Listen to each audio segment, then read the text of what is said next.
Hello, I am Rick. I'm Nikki. And this is the weekly roundup. Let's talk about some theme park news.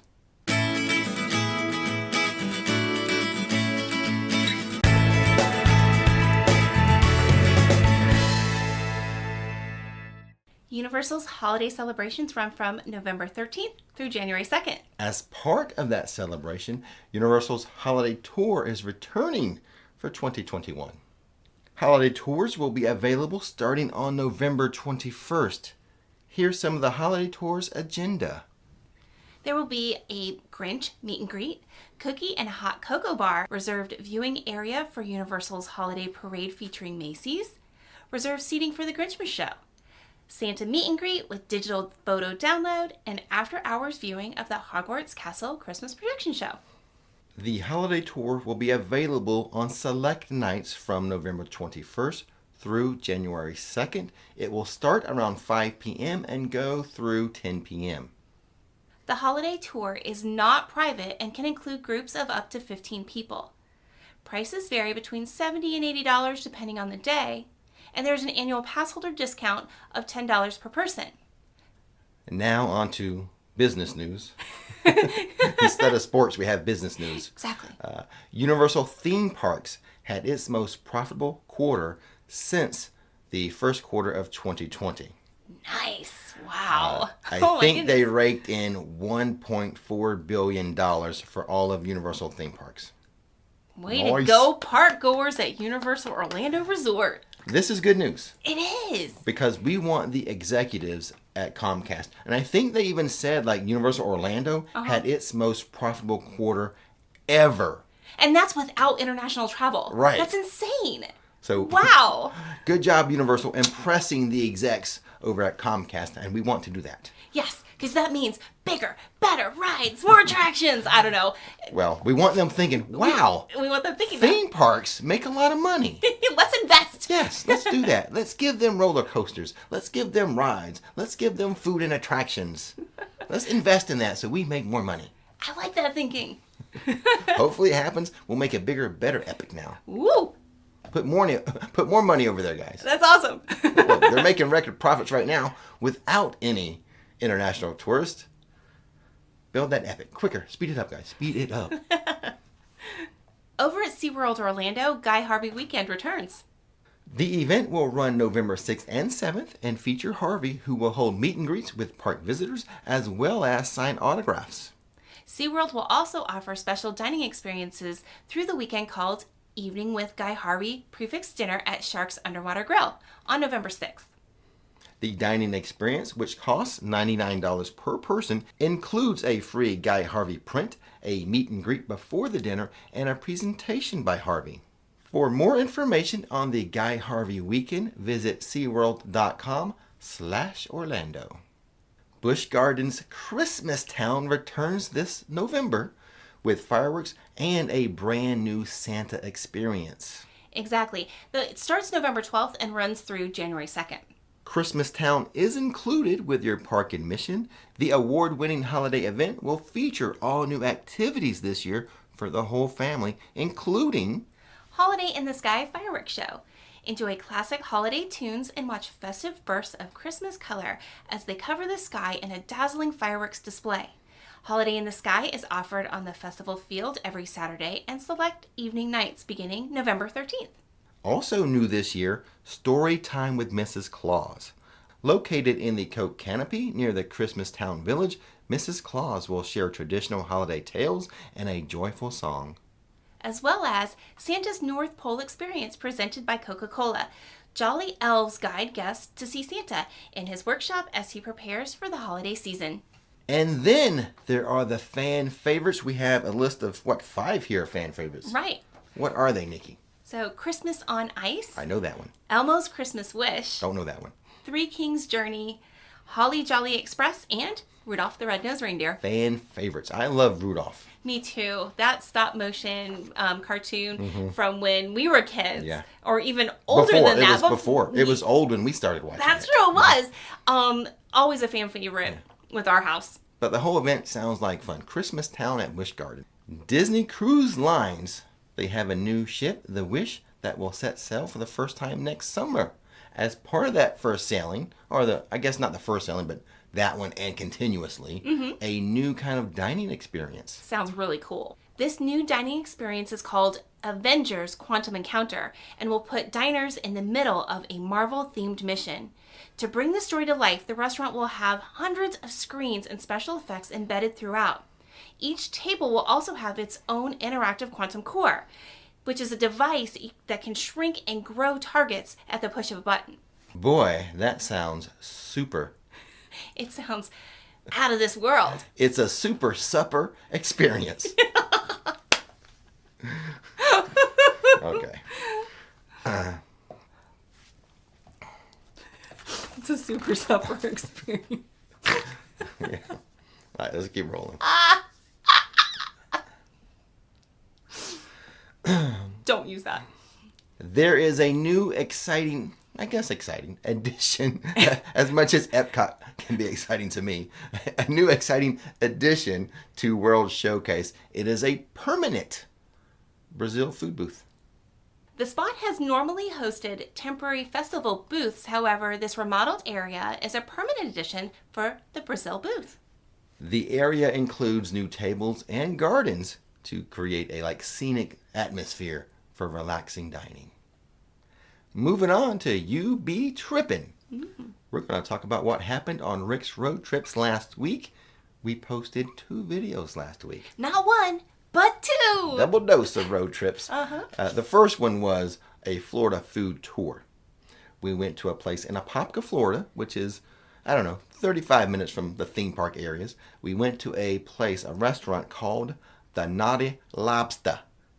And that's how that's how they want you to say it. Gotcha. Lobster. Lobster. It is Southern style, country style seafood. It's a fusion. Yes. Well, it's not really a fusion. There's two separate menus. Okay, 2 separate menus. It used to be the catfish place. Yeah. And they bought it out, and now they're adding the New England flair style to it. Yes, and it was delicious. So they kept the original menu from Bob, the previous owner. All the catfish menus, the hush puppies, all that Southern style, country style food. And then they added their own flair with that New England style seafood. You had a lobster yourself. So I ordered from the northern style, and you ordered from the southern. I did. So good stuff. So there's a link to that video in the description box here. And then the second video we posted last week for the Road Trips channel, one of my favorite road trips of all time. Yeah. There'll be a link to that video as well in the description box. We did what's called Craig Cat boats. Yes. There's a tour located in Mount Dora, Florida. And what you do is you tour Lake Dora, the Dora Canal, and we go on Lake Eustis as well. Right. Super fun. The tour guide that we had, Captain Todd, was the best tour guide I have had in any excursion in anywhere, any country. Because we've done a lot of excursions in on cruises. Captain Todd was the best, hands down. Oh, he was hilarious with the dad jokes and the puns and the cultural references. Oh, and even his presentation of the history of how the area has grown. It was great. It was so well presented. And the actual boats we were on, the Craig Cat boats, so much fun. It was fun when we had high speed, but then just going through the Dora Canal, we had to go at idle speed. Right. A beautiful scenic Florida. Yes. I cannot recommend this tour higher than my highest recommendation. Well, if this says anything, I thoroughly enjoyed editing that video. I mean, normally editing, you get to be creative and everything, but I enjoyed it. I had a blast editing it. Super fun. Yeah, so it was great. Just go check out both of those videos. We are building quite the catalog of videos of Florida fun stuff to do. It's your own Florida bucket list of things to do. It is. So just go check out the channel, subscribe, watch the videos. So much fun. And now, no rumors, no theories. I do have some theories. We're not going to go into that. I don't want to make Nikki say, theory alert, theory alert. Just doesn't, no, it's just not as good. But you have to watch my regular videos to catch some of the theories. You'll catch them if wink, wink. You pay attention. Yeah. I'm real coy about theories. Dropping some knowledge. All right, here we go. On to questions and answers. Question answers. Number 1 is from Liam. We are due to visit Florida next year from January through April and would likely purchase 4 Universal annual passes. I'm holding off at the moment in the hopes that the 15 months for the price of 12 comes back. Any idea if or when this offer will return? I have not detected a rhyme or reason or rhythm as to when Universal does those, buy 12 but get 15 months. Yeah. Like I did it once. I think I renewed mine like in the fall one time, and I got that deal. And I think you did it one time in the spring and got it. Yeah. So no, I don't know when that's going to happen. Just you're doing the right thing. Just keep delaying as long as you can. Maybe it happens as you delay, but there's a certain point where you just got to go ahead and buy the annual pass as they have them advertised. Correct. So sorry, I don't really know, but if someone else knows. Yeah, let us, if someone watching knows. In the comment section, let us know. Yeah. Definitely. All right, number 2 is from Madeline. Hi, Rick and Nikki. Hope you're doing well. My question is, when do you anticipate Velocicoaster and Hagrid's having Universal Express passes? Oh boy, I remember this question now as I copy and pasted it. Yeah. Don't get me started on this. We are what? I think Hagrid's is over 2 years old now. Yeah. I think maybe 2.5. So maybe Hagrid's will get Express by its 3rd year. I know it took a while for like Gringotts to get Express Pass. Okay. But don't get me started. I feel it is not proper for Universal to sell Express Passes at Islands of Adventure and have 2, not just 1, but 2 major rides not offer Express. Velocicoaster nor Hagrid's. Come on, Universal, you can't. That's not right. Okay, anyway, moving on. This one's from James. What are the best character meet and greet locations within Universal Studios and Islands of Adventure? My girlfriend isn't a ride person, but really wants to go to Universal. For Islands of Adventure, I have 2 to really recommend. One is Spider-Man. What he does in the store there, I call it the Wolverine store because of the big characters out front. It just says store, but it's right there across from the Spider-Man attraction. There is a Spider-Man meet and greet. They have a green screen. They'll put you and Spidey on like comic book covers and everything. And that Spider-Man, he's amazing there. He's a trip. Yeah, so this is at Islands of Adventure. And the other one for Islands of Adventure, you got to meet Blue the Raptor. That's true. That's a fun one. Exactly. Now, sometimes you can meet the other characters between Marvel and Toon Lagoon. They have kind of one set out there. And then for Dr. Seuss, there's one about halfway down, across from those. What are those trees? Those puffalum? No. Truffula? Truffula trees? Whatever. I think so. Across from that. So a lot of times they'll have some characters but the out best there. one is Spider-Man and the Raptor. Yeah. For sure. Yeah. But Popeye's there sometimes. Popeye and Olive Oil in Toon Lagoon. Yep. You have your Seuss meet and greets there in Seuss Landing. Not really one in Hogsmeade. I mean, you can take a picture with one of the train conductors there by the Hogwarts Express, but there you go. Best one, Spider-Man. Don't miss it, and don't miss the Raptors. Oh, for studios though, Maryland. Hollywood Boulevard. Yeah. For Maryland. Yeah, and Simpsons has some good meet and greets. You know who I miss? Who? I miss Lucy. Yes, Lucy was great. Yeah. She's gone now. Yeah, I miss that character being out for meet and greets. Yes. She hasn't been there since like the start of 2020 probably. Right. And then sometimes you can meet the Blues Brothers when the car was working, right? Is it working Yeah, again? well, after they're done with their show, they'll take a picture with you and stuff. Yeah. It's not really like a big meet and greet, but they'll pause for a picture. Yeah, exactly. All right, the next one is from Wes. We are visiting Universal and IOA in November 4th, and we want to ride Hagrid's. Do you have to be in the park to enter the virtual queue, or can you enter the virtual queue from your hotel, or do you have to be close to the park? You kind of need to be on Universal property. So in their hotels, in their resorts, or what we do. The minute we get off I-4.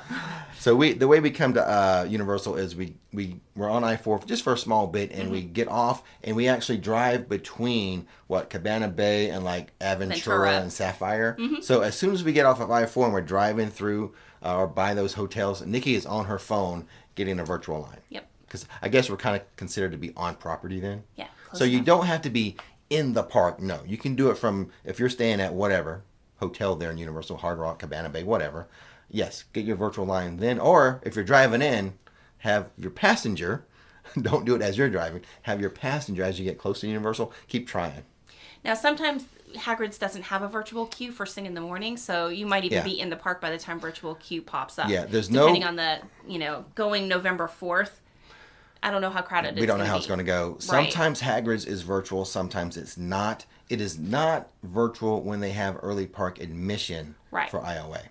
Exactly. So the virtual line queue would start the moment the park opens for like regular guests. Mm-hmm.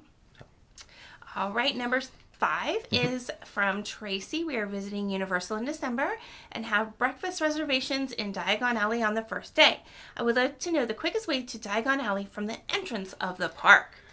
Okay. So walking like a pass holder. Okay, here we go. How are you going to describe this? Because I know my shortcuts. Well, there's not really a best way. They're not, one is like so much better than the other, and plus you have to be aware of, like, if you're there for early park admission, parts of the park being roped off. Yes. But what I would do, we'll see if we match. I would go straight, as soon as you walk through the gate, straight down Production Central, and I would make a right by the Monster Cafe. Yes, that's how we go. And take that little way till you get to Transformers, and then you'll veer left, as long as there's no rope, blocking you. Right. Veer left through San Francisco, and boom, Diagon Alley. Right. Yep, that's about how I would go too. That is probably the quickest way. It'll save you a minute or two. It's not that big of a savings. Exactly. Or you can just apparate. Either one works. Apparate, that's the fastest. Exactly. But with that, I think we've reached all the questions. We've answered them all. Yep. Went through all the news. All the news, all the tripping stuff. That's right. The road tripping. Go check out the description for the links to that. And I'm out of breath. Oh, man. Don't miss the magic. Don't miss the fun. Thanks for watching Rix Flix. And now it is time to relax.